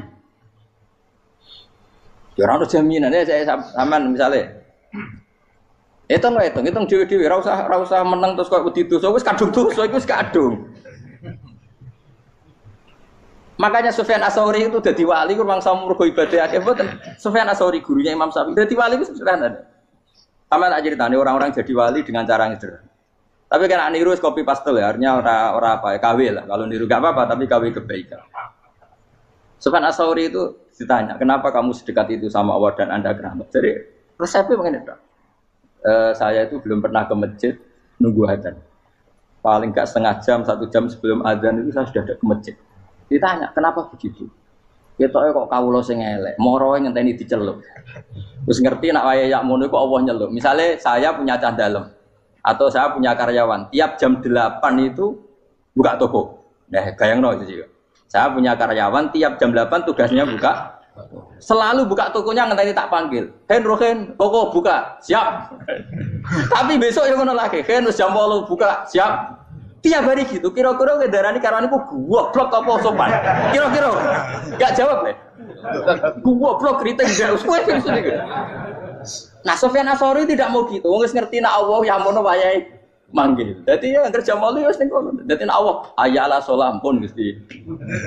Ayala salam pun teng mriki. Iku sudah dadi wali. Oh iku saya buat tiru tapi KW lho, gak masalah. Tapi ini kan resep, no? Lho mangkel lo gak kira-kira. Ono karyawan tiap jam 8 kon buka toko. Selalu marane ngenteni di pagi. Jadi wali dulu tuh punya cara muamalah sama Allah tuh luar biasa. Ya ora usah mbok tiru terus kemen dadi wali wis ra iso kadung salah. Biasa wae. Aku lah nganti saiki ya biasa wae. Aku mau masjid ngenteni mek kumat ya biasa wae. Tapi aku kan iso dadi wali lewat jalur liya lah aku ya. Jalurku kan akeh. Mulang ya mari wali, sabar ning coba ya mari wali. Jane ana jalur fikir ya mari wali kan. Tapi kan loro, fikir loro. Jadi Imam Adil ya wali, dia bojo judes iku wali masyhur. Ana wali ku barokah di bojo judes. Jadi ya jalur dadi wali. Wah lebih ngeri lagi. Ngeri tenan nganti akhirat aja wedi. Jadi anak jote apa gak? Para suami takut istri silakan baris, bareng sing wis baris, bareng sing wedok. Pak Rene lho tetep mororo. Waktu dibojo kegawa ngantine akhirat bahaya, you know. Wis bahaya dibojo nganti kegawa napa? Masyhur jadi cerita-cerita wali wis biasa ulang lagi ya. Latih, meskipun dari kecil latih. Makanya kamu tahu kenapa Quran itu kalau ngendikan sujud kayak gitu spesial. Balillah fa'bud wa kum minas syakirin. Jadi meskipun kita di dunia umumnya orang saya makan, saya minum. Saya juga punya istri, punya keluarga. Tapi saya belum pernah melihat anak saya itu sebagai anak saya. Saya kalau melihat anak saya ini teman sujud saya, nanti yang meneruskan sujud saya. Saya tenan kulon bolak-balik ditanya istri saya dan agak-agak marah. Terus Pak, kenapa kamu hormat sama anak sampai gitu? Kalau nanti manja gimana? Kalau terlalu manja, saya bilang itu udah anak saya. Itu nanti yang meneruskan sujud saya, meneruskan rukuk saya. Saya nanti pasti mati. Dan saya butuh di bumi selalu ada yang sujud sama Allah. Dan itu yang paling dalam otoritas saya itu anak saya. Orang lain itu enggak dalam otoritas saya. Jika kita melihat anak itu ini penerus sujud saya, penerus rukuk saya. Kita enggak sudah duniawi sekali. Rumah tanah, anak tua ben di rumah. Kapitalistik. PKI lah pikirannya yang Cina yang wong fasek-fasek ning dalan ngono kowe nggawa jalalan ngalor itu percaya ngono. Jadi dulu itu kalau para nabi donga fahab li milladunka waliya yarithuni wa yarithu min ahli Yakub, seorang turunan yang meneruskan tradisi sujud, tradisi. Sehingga ulama-ulama dulu kalau dongakno anake ya min ahli sujud wa min ahli Al-Qur'an wa min ahli sunnah napa. Enggak apa-apa kowe seneng donya gak apa-apa. Ora usah tak warai wis seneng dhisik. Paham dadi iki ora usah cara Gus Bak rapo, ora usah tarani rapo, wis mbok lakoni. Makanya pulau suwun sangat. Sujud itu luar biasa. Nanti kamu di akhirat kenangan terbaik Anda di dunia adalah pernah apa? Sujud. Bayangkan kalau itu jadi orientasi Anda. Anda berpolitik, melok partai Gerindra, Golkar, PDI supaya jadi penyuara sujud tidak dilarang di Indonesia karena umat Islam mayoritas. Saking mayoritasnya sampai pejabat rasolat rawani.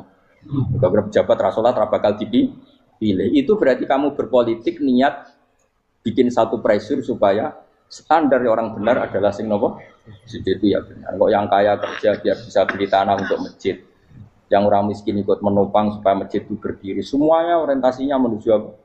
Sujud. Jadi tidak sujud itu harus jadi wong kusuk sing goblok terus sujud terus. Tahu-tahu negara dikuasai komunis misalnya. Terus akhirnya sujud gila.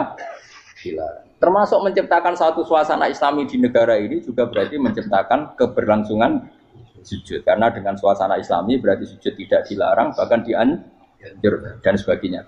Ini penting saya katakan karena kalau tidak diingatkan, ruwet. Nabi itu pernah punya anak dalam. Anak dalam itu setelah mau boyong toro santri itu ditanya, kamu minta apa sama saya? Ya Rasulullah kasih waktu 1-2 hari mau saya pikir. Karena yang menanyakan orang yang Sayyidul Awwalin wal Akhirin setelah sekian 2 hari, minta apa kamu? Jaluannya gak tanggung-tanggung. As'aluka murafaqataka fil jannah. Saya minta jadi temanmu di surga. Oh Nabi kaget tuh. Kok kalian diwarai wong? Mboten terjemah marahi. Kok Nabi diwarai wong ndak ya. Terus kenapa kamu minta itu? Kata tadi, kalau saya minta dunia itu nanti zailah. Dunia itu pasti hilang, faniyah pasti hilang. maka yang abadi adalah saya jadi temanmu di surga. Tapi apa kata Rasulullah Jabe? Fa'inni ala nafsika bikasrotis sujud. Ya sudah, kamu bantu saya, kamu memperbanyak sujud. Kayak apa? Nabi pun mintanya fa'inni ala nafsika bikasrotis sujud. Saya bantu untuk menolong diri kamu, kamu memperbanyak apa? Sujud. Makanya di pertama surat turun itu ada wasjud, kamu bersujud dan kemudian mendekatlah kepada Allah. Tapi sekarang enggak, karena kita kena hijab duniawi, mitra penting, semuanya penting, dan semuanya penting itu makna di hati kamu adalah khadun. Bahkan ngidolakno kiai perkara khadun nafsu, kowe nak dadi kiai gede. Wah, teko ditolak al-badru. Wale napu pidato MC ne muni Saiful Fadilah wal Karomah, mbah sauni-unine MC. Bare kudu disangoni dihormat. Tekan muji ulama wae dari segi ya, bare bisa wayo akeh macam-macam. Utak nek elek, tekan muji ulama wis dari segi. Makanya saya ini termasuk ulama, kalau kan saya ngebes biasa. Kalau jarang kerso di panggungnya, seneng dulu. Supaya semua ulama udah dipandang secara apa? Dunia. Saya sampai sekarang di sana kalau biasa. Teng pasar gitu biasa. Kalau marung teng pasar mangan gitu biasa. Nak seneng kalau ben atas nama wong alim karena apa? Kalau kita terlalu menikmati dunia, lama-lama orang seneng ulama juga dari sisi dunia. Keren, jadi kiai teko disualami dicucupi munggah. Ya enggak apa-apa itu enggak dosa sebenarnya, tapi takut saya elek-elek ini ngejolakno perkara duniawi, show-nya itu lho. Jadi wong ini tak pikir teko ngaji bar wis warmu paham karemu ora karep. Mulan ngarep ora ngaji karemu. Sing rugi kowe ya aku tenang ae lah. Ben orang itu latihan ikhlas, napa? Latihan. Lho kadang gitu protes be tiang-tiang. Gus, jenengan sekali-kali nak tidak tak derekno kok umum. Aku itu tidak mengharamkan itu meneh kula dereng tuwa. Dereng haji malah turun, topa meneh. Dalane ra roh dereng kiai malah ngakal wong. Ngerusin tahu tak kon derekno ning kota, tak kon sepeda motor kan terno ning gone Malibu. Dalane ora roh malah nerang. Lha kene dalan akhirat ora roh donya ora roh sing ora iku apa. Lah tak kowe wong ijo urip. Dalan dunia ora roh, dalan akhirat ora mbok roh iku apa. Repot. Jadi kenapa saya ndak mau, bukannya menolak. Saya senang kalau kiai-kiai terhormat, senang sekali. Saya senang kalau ada ulama dihormati karena supaya jadi tradisi ulama itu terhormat. Tapi jangan semua ulama mau dihormati. Nanti lama-lama jadi siklus. Akan mencintai kiai saja karena fasilitas. Gue seneng jadi imam masjid akbar, masjid Istiqlal, imam besar. Seneng mergo kenal presiden, datang dikawal. Seneng jadi sudes, wah keren, sholat ngarepe akbar, teko dikawal askar. Ya kalau seneng karena itu kan berarti menjadi dunia. Itu sirinya kenapa Rasulullah ketika ba'da Fathi Mekah sudah menguasai Mekah, sudah naklukkan Mekah Madinah. Nabi itu satu hari terbiasa.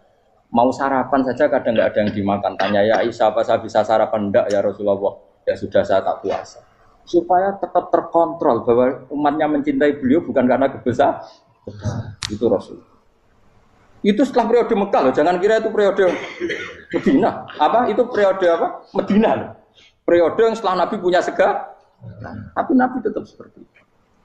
Kenangannya Aisyah sebagai istrinya apa coba? Dia cantik, cantik sekali. Aku tahu jajal turu ngarepe Nabi terlentang. Ya Nabi tetap sholat. Nah beliau sujud sikilku tak ingkretno. Nah beliau ngadeg tak lonjoro meneh. Jadi Aisyah wa ana muqtaridotun bene adi turu terlentang. Jadi cara ya sudah terlentang. Mau Nabi nak sholat suwi dia tetap sholat. Oke itu bojo ayu orang ngerasa sholat. Bojo elek ora sholat meneh. Bojo elek amen junub meneh. Kowe ora kena go contoh kasus itu wong kasus. Kowe di bojo ayu prawan turu karep pusito salat ora bos misale lho. Pomene wong jegoten wae tambah over. Mustofa lho kalau ora ngenyek jegoten liyane ora usah tersibuk. Mergo nang ngenyek wong akeh dosa, nang ngenyek wong sito ora. Misale dosa tak hitung mau ke sore. Aku ngenyek dosa sito, mulang ganjarane 10. Cek susuk piro? Cek sarplus orang dagang aja. Dibadi. Iku enak adekne ra ikhlas. Ora ikhlas aku ya ora ikhlas ilmuku, malah lara. Malah neraka ping 13 sebenarnya. Makanya ini dipikir ya, saya ulang lagi, harus dipikir secara matang-matang bahwa kita tidak boleh terlena oleh kehidupan dunia. Menjadi bodoh kan Anda minum teh, kemudian anak Anda jatuh di pinggir Anda. Paham? Nah, sekarang menyangkut mukjizat. Ini masih tentang ayat ini, nanti sampean tahu logikanya. Tak bedain, tidak jawab satu-satu aja. Karena iman sarannya harus tahu. Fa'lam itu tak tahu. Fa'lam annahu la ilaha. Ketika sekarang telur, saya memberitahu misalnya, Gen, telur ini udah dipitik, cara kowe mungkin telur. Ayo jawab satu-satu. Mungkin kan?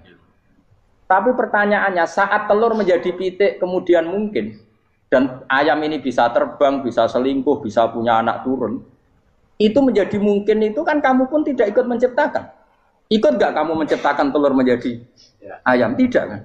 Kan di luar kudroh kamu, di luar kemampuan kamu. Tapi kamu bilang itu mungkin. Ada onta yang buting, yang sudah hamil sudah.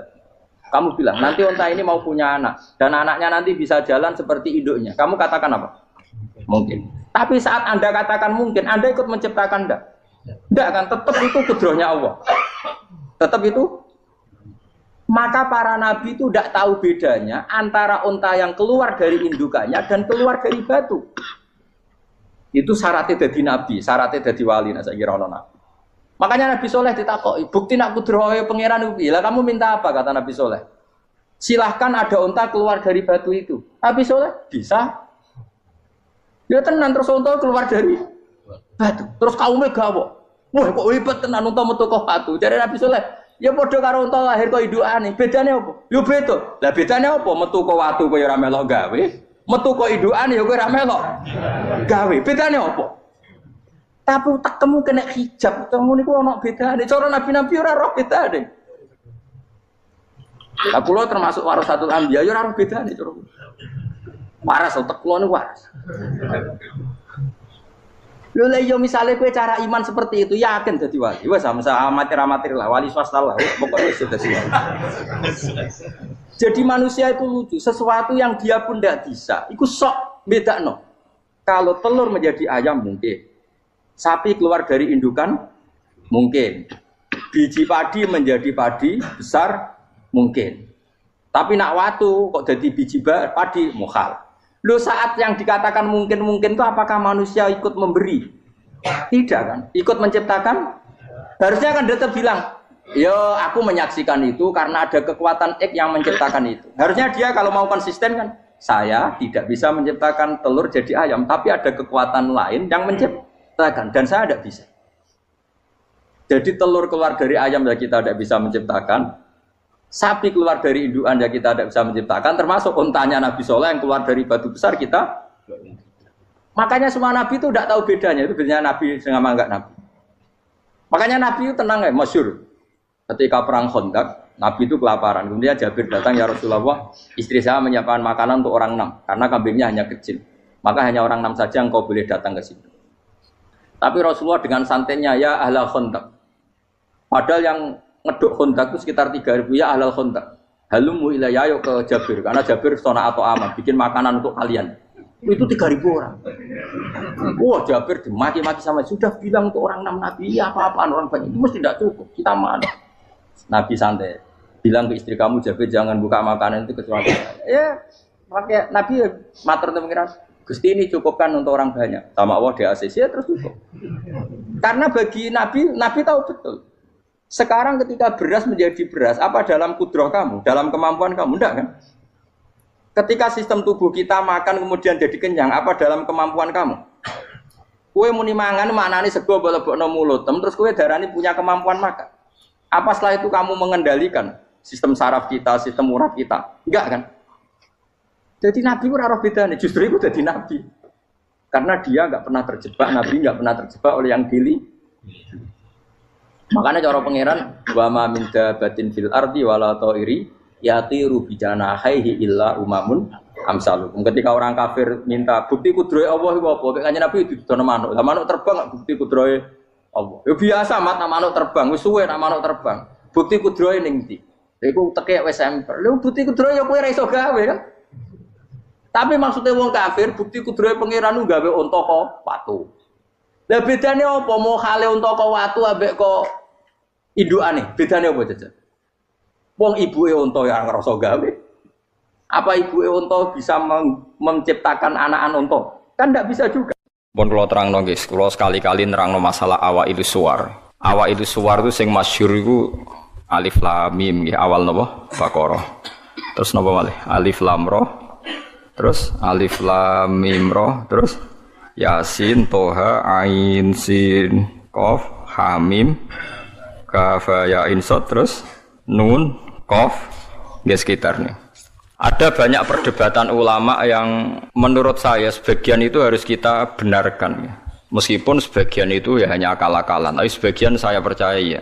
Misalnya ngeten nggih, kalau tafsir Jalalain itu jenenge tafsir cari aman. Soale angger ngono ngendikan Allahu a'lamu bi muradi bidzalik. Wis mulai ngarep nganti nguri. Sampai sing maca bosen. Bosen sampai muni ngene santri sing elek-elek. Mumpun suwe Mbah nek Allah langkung pirsa. Perkara angger ngono mesti Allahu a'lamu bi muradi bidzalik. Maksudnya ora usah jenengan kandhani mun ngertos nek Allah langkung napa. Tapi sebetulnya Imam Suyuti di luar Jalalain itu punya banyak karangan kitab besar, termasuk Majma' al-Bahrain. Belum ada tafsir sebesar tafsirnya Imam Suyuti, jadi Majma' al-Bahrain. Nah, tapi alhamdulillah saking besarnya enggak ada yang punya. Jadi akhirnya duwe ini napa? Jalalain. Soalnya regane jutaan ya wis Jalalain ora paham mau maca napa? Majma' al-Bahrain. Tapi sebetulnya bisa dinalar begini. Menurut muqaddimahnya tafsir At-Tabari begini komentar beliau itu. Wa minal abasi akan dianggap main-main dan tidak serius jika satu lafadz atau kalimah itu enggak difahami sama sekali oleh manusia. Karena normalnya Quran itu orang kafir pun paham. Nah, ini peringatan kanggo santri-santri sing ngaji teng mriki. Normalnya orang kafir pun itu paham Quran. Karena nanti orang kafir-kafir Mekah dan Madinah di antara kesalahan mereka adalah karena tidak mau angen-angen Quran. Loh, ketika Quran turun itu kan keadaan manusia dalam keadaan apa? Kafir. Ya dalam keadaan apa? Kafir. Berarti mukhatabnya zaman itu kebanyakan ya orang apa? Kafir. Jika Quran itu asumsinya bisa difahami orang kafir karena pakai bahasa Arab dan mukhatabnya orang Arab, maka harus ada maknanya di luar makna murad. Ya, harus ada maknanya meskipun di luar makna murad, makna yang dikehendaki. Itu kula cocok. Nggih niki mun niat ngaji Quran ya jenengan kudu siap mikir serius. Aja men arep-arep janji swarga ancaman apa neraka. Contone ngeten nggih. Kula contohno sing real teng kene hadis-hadis sahih. Walid niku musuh besare Nabi. Umar bin Khattab zaman niku nggih musuh besare sinten? Kanjeng Nabi. Terus ada Abu Lahab, ada Abu Jahal. Yang paling terkenal sastrawan Walid bin Mughirah, bapake Khalid. Dadi Khalid bin Walid bin Mughirah. Nah Abu Jahal jenenge Amr bin Hisham, lakopane Abdul Hakam bin sinten bin Hisham. Ya mbake min Bani Makhzum. Niku ketika dengar Quran, niku komentare Walid ma huwa bikalamil bashar. Ndak mungkin omongan manusia seurut itu.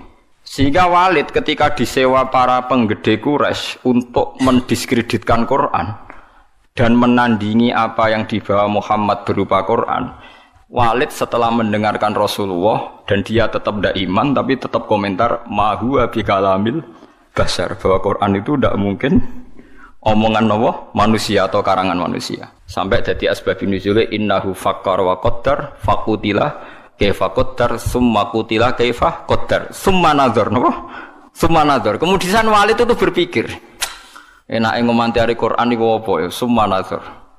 Bareng dipikir-pikir enake piye ngomentari Quran nazar maknane mikir. Summa nazar bareng dipikir-pikir gak tok summa abasa wa basar. Abasa ku merenggut ora enak kabeh ngomentari omongane Muhammad repot. Diarani omongane menungso aku luwih pinter iso nandingi. Nak tak arani wahyu ordere harus bilang itu ndak wahyu. Ordernya saya harus komentar itu ndak wahyu. Summa nazar summa abasa wa basar. Akhirnya sesuai ordernya. Summa tawalla napa? Wastakbar terus faqala in hadza illa sihrun yusar. Wa isibulane dekne terus tawalla niku mengo wastakbaru sombong. Akhirnya dekne ngomentari in hadza illa sihrun yusar. In hadza illa qaulul bashar. Pertanyaannya seperti ini, kalau dari awal Quran itu salah menurut tatanan bahasa Arab, tentu mereka menyaingi itu gampang. Nyatanya ndak. Walhasil akhirnya mereka itu sampai nyewa wong sing ahli ngarang sastra, Nathar. Itu sewa larang-larang itu jenenge Musailimah. Untuk sing maca Musailamah, sing maca napa Musailimah. Bareng disewa ken nandingi beberapa ayat, iku mau iso sajake bener. tapi tanpa kualitas makna. Ini sajake bener tapi tanpa kualitas nopo makna. Nek tengene Quran kan wadzariyati dzarwa fal hamilati wa wikra fal jariyati isra fal muqassimati wa amra misalnya kan urut itu. Sama-sama roh akhirnya dan ada kualitas makna napa wadzariyati dzarwa fal hamilati saterusé. Dene ora mau cerita wattokhinati tokhna demi perempuan sing nutu gabah wal khobizati khobza bariku terus gawe roti. Soe wes bareng ordere nyaingi alam nasroh laka sodrok ndekne ngarang ad-difta umat difta wa ma adraka bad-difta. Orang bener. Terus ordere meneh kon nyaingi alam taro kaifa fa'ala rabbuka biasa bil fil. Ndekne nggih karangan al filu mal fil wa ma adraka mal fil lahu khurtumun tawil wa dhailuhu qasir. Dadi kowe roh penggane wong wedok iku tukang nutu gandum. Bariku terus gawe napa roti. Kowe roh kodhok iku apa? Mergo pokoke butuhe iku akhire iku ad-difta utawa matifta. Kon nyanyi alam nasroh laka sadra. Suwe-suwe wali tu muni ngene Abu Jahal barang. Kowe ku luwih stres timbang Muhammad. Muhammad stres iku Qur'ane iku isih apik ana maknane iku ora ana maknane. Mulane mangkel Musailimah iku mangkel ambek Abu Jahal mergo diorder tenan-tenan jebule dibalekno. Perkarane dianggap luwih gak napa? Gak mutu. Mulane Quran wani nantang kul fa'tu bi asyri suwarim mislihi napa muftariyat. Sebagian ayat kul fa'tu bi suratim mim misli.